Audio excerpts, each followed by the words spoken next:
Welcome back. Talk about your bad luck. The town of Essex has had not one, but two major explosions in its lifetime. Many people know about the one in 1980, but the first is less well known. It happened 100 years ago today, and the fledgling Essex County Historical Research Society is commemorating the blast with a series of historical photographs. Pat Jefflin has more. Today, the Essex train station sits behind a tranquil heritage garden. But 100 years ago, this was a scene of tragedy after a ton of dynamite in a boxcar blew up. 2 young brakemen were killed instantly, and 4 others were seriously injured. The Essex Free Press wrote, "Not a depredation was reported, but this is no doubt due to the care exercised by the town authorities."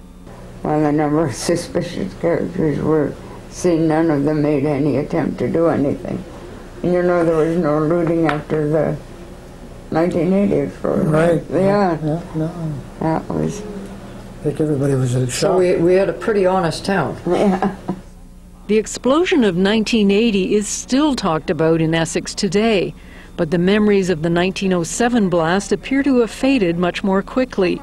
Eunice Henderson started school in Essex in 1926. By then, the town there was really no discussion about the explosion. I didn't become aware of it until the second explosion, and then, of course, being editor of the Essex Free Press, we looked into this explosion of 1907, and I just realized that my grandfather must have wrote, if not all of this, a good percentage of it.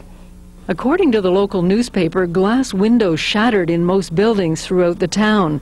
Iron shards were blasted far and wide, killing 1 horse. The explosion was heard as far away as Detroit. Doctors had to be called in from Windsor to look after the wounded because the Essex doctors were busy making house calls in the countryside. I think they were in a state of shock and just picked up and carried on. The Essex County Historical Research Society has found some new photos of the blast damage since opening earlier this year, and they're hoping more documentation will come to light. Maybe somebody out there has kept a diary on what happened.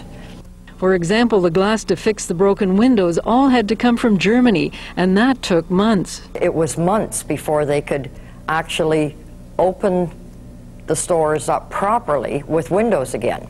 The stores may have been open, but they had boards and plywood up on the windows. The Research Society has put together a collection of cards to commemorate the 1907 explosion. Pat Jefflin, CBC News, Essex.